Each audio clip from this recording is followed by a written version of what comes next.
Hoy vamos a hablarle a tus padres, a esos padres que te miran mal cuando les dices que quieres ser artista. Bueno, es un tema bastante recurrente el de una...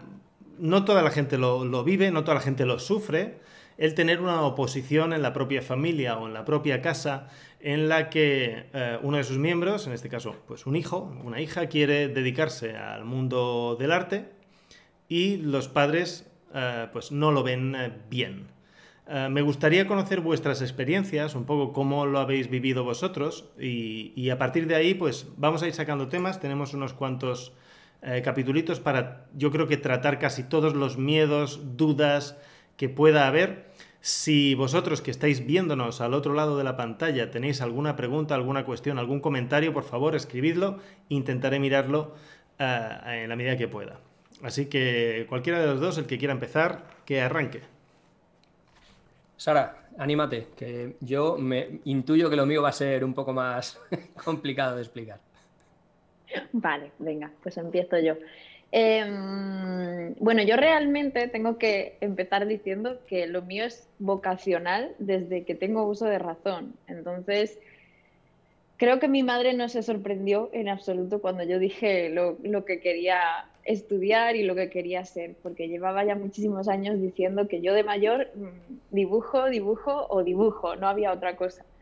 Em, Sí que es verdad que cuando llega el momento de ir a la universidad, que al final yo un poquito antes, cuando tienes que decidir el bachiller, que ya no sé si a vosotros os tocó, en mi época como que ahí tenías que decidir si ibas por humanidades, si ibas por el otro lado o si ibas por arte.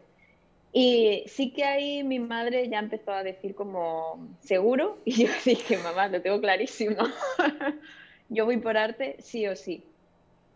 Yo tengo que decir que yo me llevé un batacazo respecto a mis expectativas con el bachiller artístico. Pensé que iba a encontrarme con otra cosa, pensé que me iba a llenar más de ganas de creatividad. No fue así y aparte hubo problemas familiares bastante gordos, entonces yo tuve que dejar los estudios. Fue algo bastante traumático. Entonces, termino sin poder ir a la universidad, sin acabar el bachiller artístico, me quedo ahí un poco colgada y entonces mi madre sí que me dice claro, que de brazos cruzados no puedo estar. Um, en lo que era Bellas Artes no se estudiaba de todas maneras en Cádiz, que era donde yo estaba viviendo entonces, y sí que me planteó, me dijo, si quieres estudiar otra carrera, yo me negué, dije que no, que era o arte o nada, y entonces me dijo, pues tendrás que trabajar. Y dije, bueno, pues Mientras voy a vivas estudiar debajo de algo, este techo... sí, sí, algo no tan así, porque realmente yo siempre he sido un alma muy independiente y yo tenía muchas ganas de tener mi propio dinero y de salir de casa. Entonces, también salió un poco de mí el decir, ¿cuál es la manera más fácil y más rápida de tener un trabajo seguro? Pensad que es Cádiz, que es la ciudad con más paro de Europa, o sea que la cosa Fuck it. estaba difícil.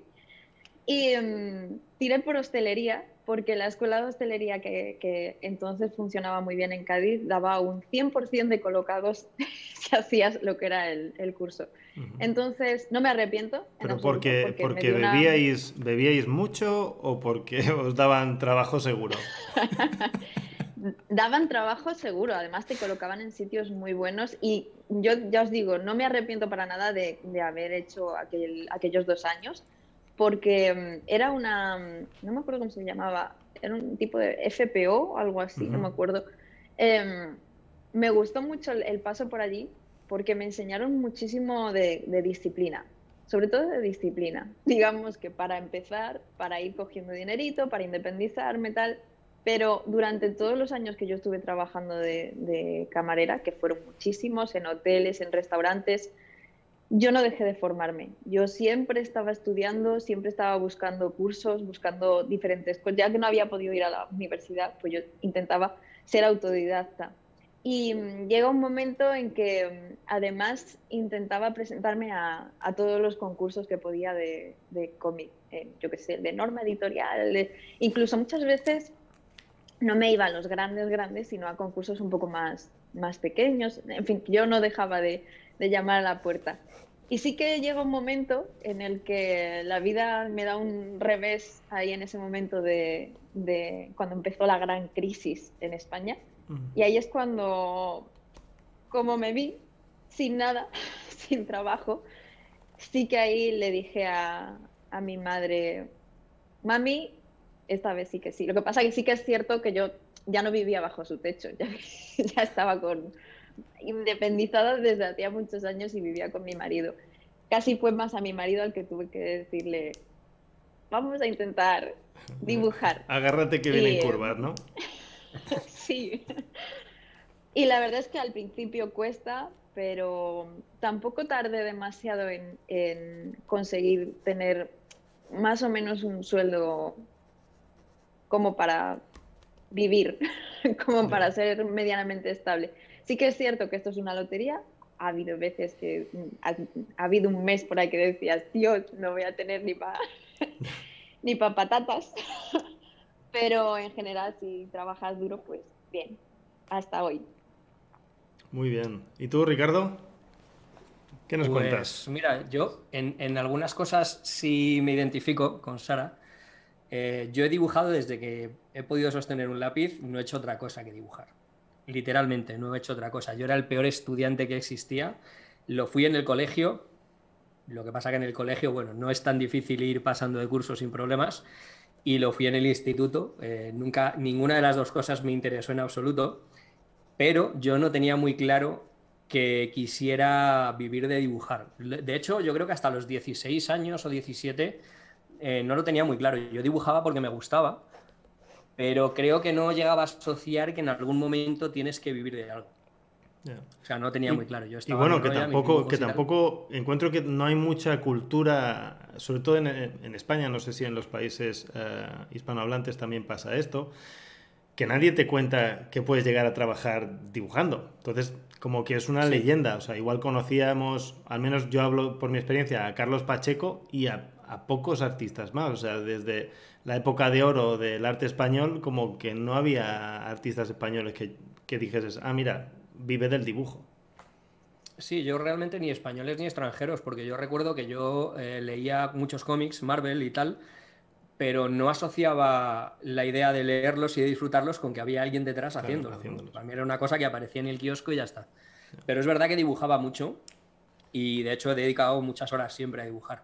El asunto es que cuando yo decidí o descubrí que para comer hay que trabajar en algún momento, lo primero que me vino a la cabeza, por supuesto, fue el dibujo. Y ahí yo no tuve ningún apoyo, ni el más mínimo. O sea, yo sí, digamos, en el caso extremo, no a latigazos, ni con calabozos, ni nada, pero sí un caso extremo de oposición familiar.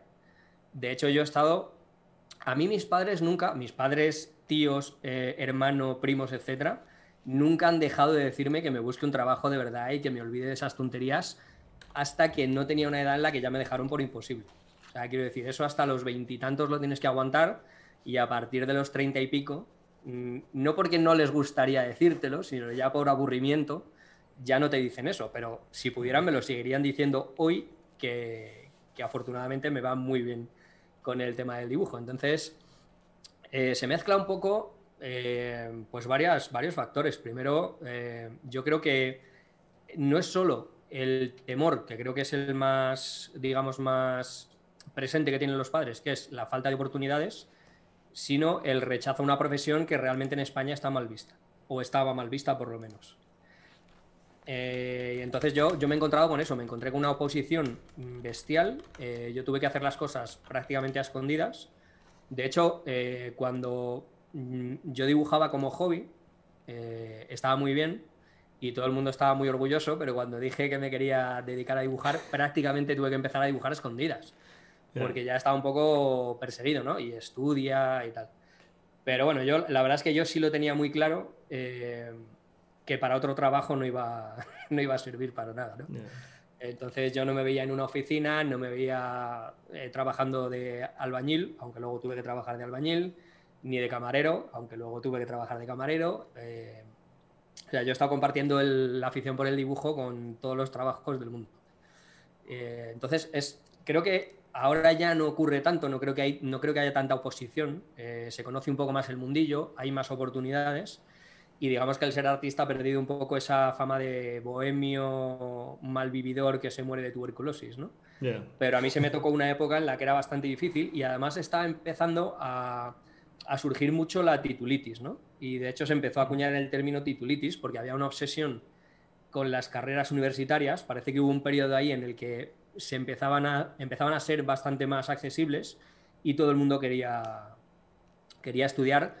Y los padres insistían mucho, padres que habían tenido trabajos muy duros, insistían mucho a los hijos, no es mi caso, pero bueno, la mayoría insistían a los hijos en que pues, estudiaran, se formaran para no tener que tener trabajos precarios o muy exigentes. Y a mí me tocó una época bastante complicada para eso. De hecho, yo al final no estudié.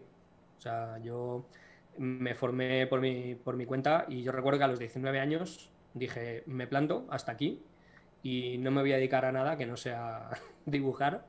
Y ingenuo de mí, porque luego, por supuesto, me tuve que buscar la vida y tuve que trabajar en los peores trabajos que hay. Pero bueno, no me arrepiento de nada. Y he aprendido mucho y muchas cosas que al margen del dibujo me han ayudado bastante.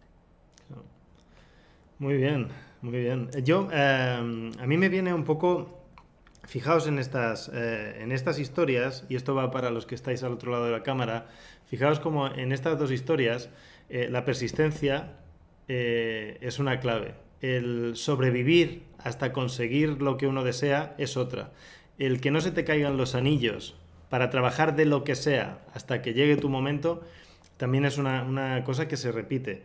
En mi caso me pasa un poco lo mismo. O sea, yo no me planteaba, por ejemplo, que se pudiese trabajar dibujando. Me gustaba muchísimo dibujar, he dibujado también con... Bueno, supongo que en este caso somos 3 artistas gráficos, pero podemos estar hablando de bailar, actuar, cantar y las mil y unas iteraciones que hay en el arte, ¿no? Normalmente la gente que tiene, y todos tenemos esta parte creativa y esta parte en la que disfrutamos de tener ideas, ¿no? De llevar a cabo pues, una música. Lo que pasa es que, bueno, también depende, es un temazo esto, pero voy a intentar ser breve. También depende un poco la suerte que hayamos tenido de dar con la tecla de la cosa que nos apasiona. En este caso nosotros es el dibujo.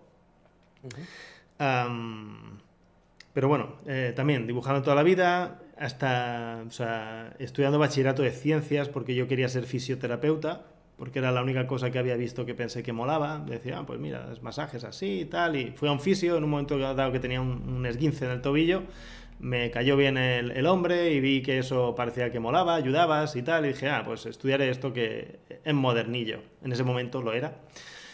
La nota de corte era altísima porque había súper pocas carreras de fisioterapia. De hecho, no había en Mallorca en ese momento, que es donde vivo y donde vivía. Y pasa una cosa que también he visto repetida en algunos alumnos míos. Yo tengo 2 tipos de alumnos. Al que se le da bien todo y dibuja también muy bien, o al que no se le da bien nada, pero el dibujo sí. Nada entre comillas. Nada, estoy hablando de educación formal. A mí me pasaba un poco eso. No era un estudiante mediocre, pero era tirando a bastante malo. Y eso que ni me saltaba clases, o sea, era un tío bastante disciplinado, iba, o sea, lo hacía todo bien, menos aprobar. ¿Vale? Aprobaba, si tuviese que haber montado una página web de aprobar, no sería aprobarbien.com. Sería aprobando como puedo y algunas me quedan. Entonces... repetí segundo de bachillerato como 3 años con 2 asignaturas, matemáticas y química, porque claro, la carrera me pedía esa disciplina. Hasta que un momento dado voy a un bachillerato nocturno porque es eso, al final trabajaba y estudiaba a la vez. O sea, al final el vivir de la sopa boba es algo que me gustaría que olvidases si quieres ser artista. Y que puede ser que tengas esa suerte, pero si puedes, olvida el trabajar en tu primer trabajo como artista. Porque ni te va a ayudar a madurar, y eso es una cosa que le doy, un arma que le doy a los padres, en este caso me pongo a su favor, trabaja de lo que te haga falta hasta llegar a tu objetivo, porque toda la experiencia que vayas a tener te va a servir después y te va a ayudar a ver si de verdad quieres conseguir el ser artista y vivir de esto, porque no te va a parar un trabajo duro, un trabajo, entre comillas o sin comillas, de mierda, ¿vale? Pues harás el trabajo y al final conseguirás lo que quieres porque vas a meterle ganas, ¿no?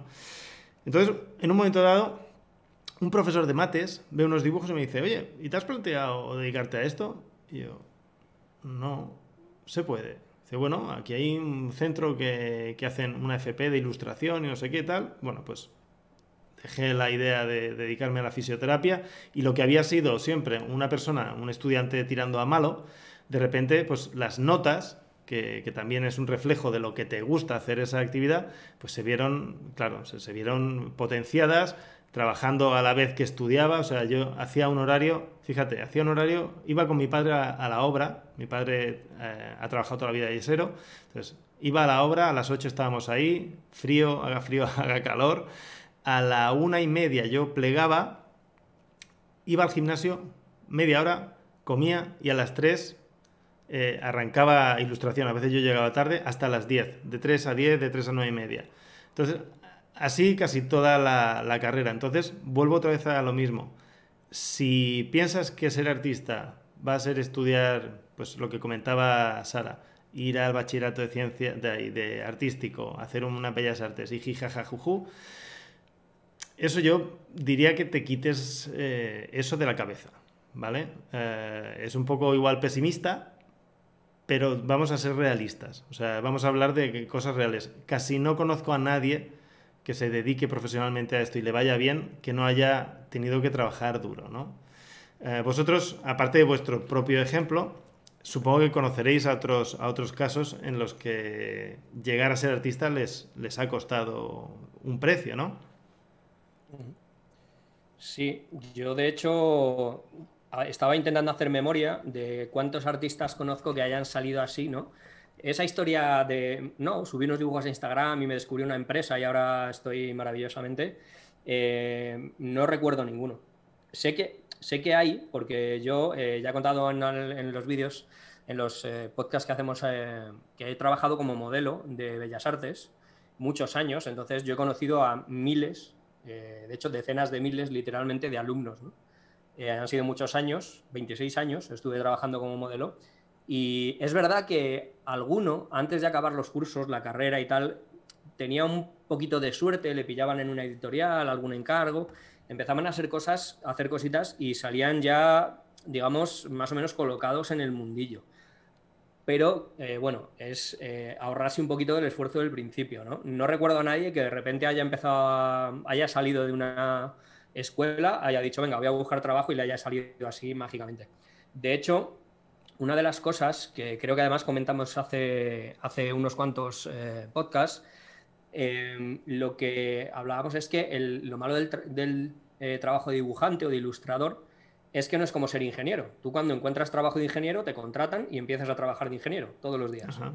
Cuando eres artista lo normal es que te salga un encargo, a los 2-3 meses te sale otro, o sea, no es una cosa continua. Y eso te obliga un poco a tener que compaginar dos actividades, a menos que seas muy joven y vivas con tus padres, o que seas muy, muy viejo y vivas con tus padres, pero bueno, complica bastante la cosa. Yo creo que esa es una de los miedos, sobre todo de los artistas, ¿no? Es cuando me lanzo a la piscina y me dedico al 100% a esto, ¿no? Si dejo el otro trabajo que tengo, que me sustenta, y me lanzo al dibujo, el tiempo este que estoy ganando de no tener que trabajar me va a compensar en encargos. Eso es una de las cosas que yo creo que da mucho miedo a los padres y también a los propios artistas. Y complica bastante todo. En realidad, si hubiera muchos contratos, como ilustrador, por ejemplo, que las editoriales contrataran o las empresas de publicidad en lugar de tanto freelance, mucho de ese miedo que hay al mundo del arte desaparecería, yo creo. ¿Y tú, Sara? Y yo tampoco, creo que tampoco conozco a nadie que haya pegado el pelotazo así de repente. yo creo que todos empiezan pues un poco eso, que si un día haces un encargo de una cosa pequeñita, otro te tiras 3 meses sin hacer nada, y mientras yo creo que hay que currar en lo que se pueda. Sobre todo Claro. eso, si quieres ir ya teniendo tú un poco de independencia, ¿no? Ujú. Yo lo que sí, no sé si os ha pasado, pero yo lo que sí estuviera trabajando donde estuviera trabajando, siempre estaba dibujando. Yo llegaba a estar trabajando de camarera y haciendo storyboard en posavasos y me los iba guardando en el mandil, los tengo guardados todavía. Oh, qué bueno. O sea, era constantemente. Luego, yo qué sé, hay gente incluso, hay una cosa que hemos estado hablando antes, que me imagino que también lo tocaremos después, que es el por qué los padres le dicen a sus hijos que no sean artistas. Y habláis de miedo, pero yo creo que también algo fundamental es esa idea que hay en España de que el sueño, la meta es ser funcionario. Sí, Yo ahí funcionario, sí que, funcionario, yo sí, quiero ser es como, funcionario. Que alguien me haga funcionario funcionario, es por Dios, trabajar 5 horas al día. si te tocase la lotería, ¿no? Sí, ser funcionario es lo mejor, cada día el mismo trabajo durante toda tu vida. Eso sí que es una vidorra. Pues respecto a eso, es el único que yo discuto con mi madre cada vez que se abre la bolsa, porque ella trabaja en Canal Sur. Y cada vez que se abre la bolsa siempre me dice, ¿por qué no estudias, mamá? Que te he dicho que no quiero ser funcionaria. Y con lo de conocer a otros artistas que lo hayan conseguido a la primera, te digo que no conozco a ninguno, pero sí que conozco ya a 2 personas que han rechazado un puesto de funcionario teniéndolo ya conseguido y lo han rechazado porque no les hacía feliz y lo que querían era ser artistas. Y a día de hoy están genial, pero genial, genial. O sea que no se equivocaron en absoluto.